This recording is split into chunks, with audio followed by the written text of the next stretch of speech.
திரு S G. Surya, திமுக அணியை வீழ்த்த என்ன வியூகம் வச்சிருக்கிறீங்க?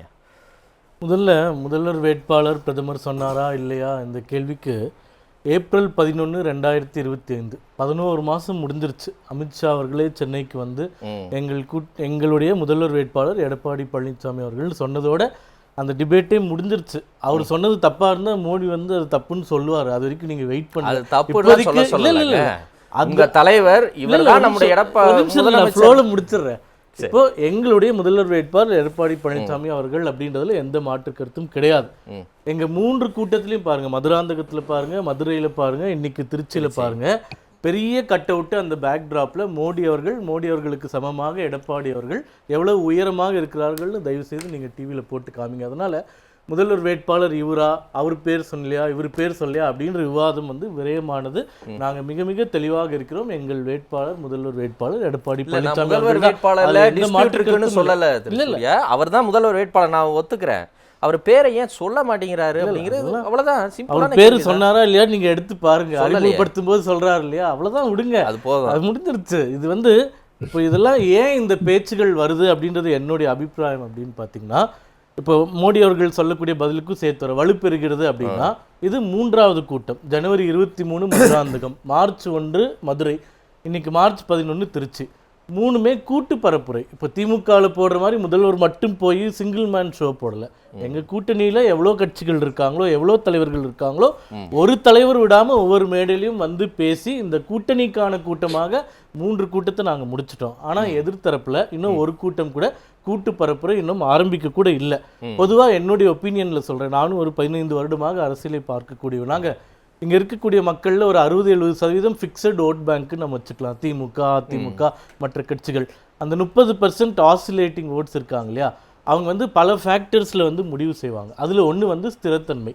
இப்போ ஒரு கட்சி ஆட்சிக்கு வர வேண்டும், இல்லை கூட்டணி ஆட்சிக்கு வர வேண்டும் என்றால் அது நிலையாக இருக்க வேண்டும் அப்படின்ற ஒரு அபிப்பிராயம் தமிழக மக்கள்கிட்ட இப்போ இல்லை, 1950களில் இருக்கு. அந்த ஹங்கு அசம்பிளி இல்லை வந்து ஸ்பிளிட் வெர்டிக்ட் அதெல்லாம் எதுவுமே வந்ததில்லை. அப்போ பொதுமக்கள் பார்வையில் எப்படி இருக்குன்னு நீங்கள் பாருங்கள். உதாரணமாக என்டிஏ கூட்டணி இங்கே வந்து ஒற்றுமை இல்லை, கட்சிகள் இல்லை அப்படின்னு சொல்லிட்டு இருந்த காலம் போய் ரொம்ப ஸ்மூத்தாக 3 கூட்டு பரப்புரைகளை முடித்து எந்த கட்சியும் எந்த கட்சிக்கு எதிராக இதுவரைக்கும் ஒரு பப்ளிக் ஸ்டேட்மெண்ட் கூட நாங்கள் கொடுக்கல. மாறாக அவர்கள் இடத்துல எடுத்து பாருங்க, காங்கிரஸ் திமுக கிட்ட நடந்த வார்த்தை போர், ஒரு அமைச்சராகட்டும், எம்எல்ஏ ஆகட்டும், தேசிய தலைவர்களாகட்டும், எவ்வளவு முடியுமோ அவ்வளவு மோசமாக மாறி மாறி பேசி சண்டை போட்டுட்டு இருக்காங்க. மற்ற கட்சிகளும் அவர்கள் அதிருப்தியை வெளிப்படையாக சொல்கிறார்கள். இப்போ காங்கிரஸ் கட்சியில் 28 இடம் கொடுத்துட்டாங்க, முடிஞ்சிருச்சான்னு பார்த்தீங்கன்னா அடுத்த நாளே கிரீஷ் சோடங்கர் ஒரு ஆங்கில ஊடகத்துக்கு பேட்டி கொடுக்குறார். எங்களுக்கு வந்து இது வந்து ஒத்துக்கொள்ளக்கூடிய நம்பர் இல்லை, இருந்தாலும் நாங்க கூட்டணிக்காக ஒத்துக்கிட்டோம் அப்படிங்கிற வார்த்தைகள்லாம் சொல்லும்போது அப்போ கூட்டணி அமைக்கும் போதே இப்படி அடிச்சுக்கிறாங்களே, ஒருவேளை நாளைக்கு கவர்மெண்ட் வந்தா எப்படிலாம் அடிச்சுக்குவாங்க அப்படின்ற எண்ணம் நிச்சயமாக ஒரு தமிழ்நாடு மாதிரி இன்டெலிஜென்ட்டான ஒரு ஸ்டேட்ல இருக்கக்கூடிய மக்கள் மத்தியில ஓடும். இந்த பக்கம் சுமூகமா போயிட்டு இருக்கே, அப்ப யாரு வந்தா நல்லா அடிச்சு கொடுப்பாங்க. ஒரு சந்தேகம் தான், ஒரு நிமிஷம், உங்க தொகுதி பங்கீடு முடிஞ்ச உடனே உங்ககிட்ட இருந்து எந்த சலசலப்பும் வரவே வராதா? நீங்க வேணா பொறுத்திருந்து பாருங்க. ஏற்கனவே பாமகவோட தொகுதி பங்கீடு முதல்வர் வேட்பாளர் முடிச்சிட்டாரு. இன்னும் 3-4 கட்சிகள், பெரிய கட்சிகள் முடிக்க வேண்டியது இருக்கு. நான் உண்மையிலே சொல்கிறேன், அவர்களுக்கு வந்து சலசலப்புல 1% கூட எங்களுக்கு வராது. ஏனென்றால் நாங்கள் மிக தெளிவாக இருக்கிறோம். இந்த கூட்டணி எதற்காக வேண்டும் என்றால் திமுகவை வீழ்த்துவதற்காக வராதா? இல்ல, அது சொல்ற அளவுக்கு நான் பெரிய ஆள் இல்லை. எங்க மாநில தலைவர் அதை பத்தி சொல்லுவாரு. அதுக்கு எனக்கு மேண்டேட்டே கிடையாது. யார் வந்தாலும் வரலனாலும் எங்கள் கூட்டணி ஆட்சி அமைக்கும். மே மாதம் நீங்க அழுத்தம் கொடுக்குறீங்கன்னு சொல்றாங்க. அதெல்லாம் 1000 பேசுவாங்க எல்லா கட்சி பத்தியும். நாங்க தெளிவா இருக்கிறோம். வரக்கூடிய மே மாசத்துல எடப்பாடி பழனிசாமி அவர்கள் தமிழகத்தின் முதல்வராக பதவி பிரமாணம் செய்து ஆட்சி கட்டிலில் அமர்வார். இதுல எந்த மாற்று கருத்தும் இல்லை. இன்னைக்கு வரைக்கும் என்டிஏ இந்த கூட்டணியில கடந்த 3 மாதங்கள்ல ஒரு பிழை கூட நடக்கல. ரொம்ப ஸ்மூத்தா, எந்த சேதாரமும் இல்லாம, எந்த மனக்கசப்பும் இல்லாம ஒரு நல்ல எண்ணத்தோடு இந்த கூட்டணியானது செல்கின்றது. ஆனால் எதிர்த்தரப்புல அடிச்சுக்காக மட்டும்தான் பாக்கி. அந்த அளவுக்கு அடிதடிகள் நடக்கிறது, வார்த்தை போர் நடக்கிறது, கருத்து போர் நடக்கின்றது. மதிமுகல இருந்து எல்லாருமே தினமும் நீங்க நியூஸ் பாருங்களேன், மதிமுகவுக்கு 4 சீட்டு தான் கொடுக்குறேன்றாங்க, உடனே ஆலோசனை. கம்யூனிஸ்டுக்கு 5 சீட்டு தான் கொடுப்பேன்றாங்க, உடனே ஆலோசனை. அந்த மாதிரி எந்த டிஸ்டர்பன்ஸும் எங்க அலையன்ஸ்ல இல்லை. எடப்பாடி பழனிசாமி அமித்ஷா போய் பார்த்துட்டு வந்தாரு, உங்களுக்குள்ள தொகுதிகளுக்குள்ள முரண்கள் இருக்கு அப்படின்லாம் செய்திகள் வந்தது. அப்படிலாம் இல்லைங்க. இங்கே வந்து எதிர்க்கட்சியில் இருக்காங்க, அது ஆளும் கட்சியாக வர வேண்டும் என்று ஆசைப்படுகிறோம். மத்தியில் ஆளக்கூடிய கட்சி பாரதிய ஜனதா கட்சி. அவர் உள்துறை அமைச்சர் என்கிற விதத்தில் அவர் தனிப்பட்ட முறையில் போய் பார்த்துட்டு வந்திருக்காரு. அதான் நான் சொல்றேனே, நீங்கள் எப்படி சுற்றி வந்தாலும் எங்கள் முதல்வர் வேட்பாளர் என்பதிலோ எங்கள் கூட்டணிக்குள்ளோ எந்த ஒரு பிரச்சனையும் எந்த ஒரு கருத்து வேறுபாடும் மிக மிக சுமூகமாக செல்கின்றது. இதனாலேயே குறிப்பிட்ட சதவீத மக்கள் எங்கள் கூட்டணிக்கு வாக்கு செலுத்துவார்கள் என்று நம்புகிறோம். அதை தான் பிரதமர் வலுப்பெற்றுக் கொண்டிருக்கின்றது என்று சொல்கிறார். ஓகே, எந்த குழப்பமும் இல்லைங்க. திமுக வீட்டுக்கு போவதும் உறுதி, அதிமுக ஆட்சி அமைப்பு போவதும் உறுதி.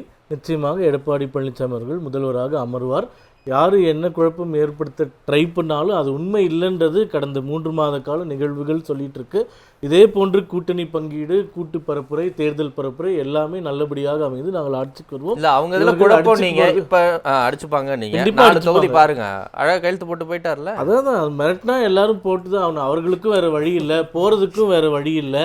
அதாவது எவ்வளவு பேசியவர், திமுகவை எதிர்த்து கட்சி ஆரம்பித்தவர் இன்னைக்கு எந்த நிலைமைக்கு வந்துட்டாருன்றது மக்களும் பரிதாபமாக பார்த்துட்டு இருக்காங்க. அவர் 12 இடம் வேணும்னு கேட்டார். அப்போ தான் கட்சி அந்தஸ்து தக்க வைக்க முடியும். அவங்களே பேட்டி கொடுத்தாங்க, கட்சிக்குள்ளே பேசினாங்க.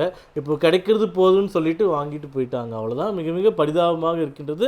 வரக்கூடிய தேர்தலையும் மக்கள் இதற்கான பதிலை இல்லை. நீங்கள் வந்து திராவிடத்தை அழிக்க பார்க்குறீங்க, திராவிட இயக்கங்களை அழிக்க பார்க்குறீங்க, தமிழ்நாட்டை சூறையாட பார்க்குறீங்க. அதுக்கு வந்து நாங்கள் சமரசம் பண்ணியிருக்கிறோமே ஒழிய வேறு எங்களுக்கு அதுதான் முதன்மை காரணம் அப்படிங்கிற வகையிலையும் திரு வைகோ பேசுறாரு.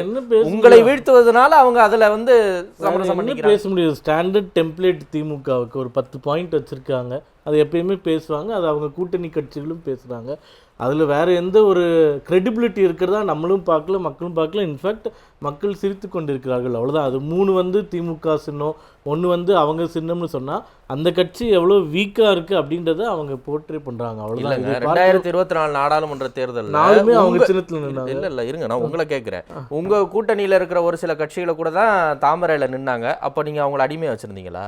இல்லை, அடிமை அப்படின்றது சொல்ல. மதிமுக எப்படிப்பட்ட கட்சியாக இருந்தது? மதிமுக உதயசூரியனில் போட்டிட்டா அடிமை, கூட்டணி கட்சி தாமரையில போட்டிட்டா ராஜ்யசபா சீட்டு கொடுக்கலன்னு ரொம்ப வருத்தத்துல இருந்தாரு. இப்ப 4 சீட்டு தான் கொடுத்துட்டாங்க. போ பாப்போம். நம்ம இது வேற வழி இல்லாம அவங்க கூட்டணின்னு ஒண்ணு சேர்ந்துட்டாங்க. இந்த பக்கமும் வர முடியாது. அப்ப அட்ஜஸ்ட் பண்ணி தான் ஆகணும். இந்த நெருடல்கள் நெருக்கடி கூடவா புரிஞ்சுக்காத அளவுக்கு மக்கள் இருக்காங்க. நிச்சயமா பார்த்து நல்ல தீர்ப்பு கொடுப்பாங்க.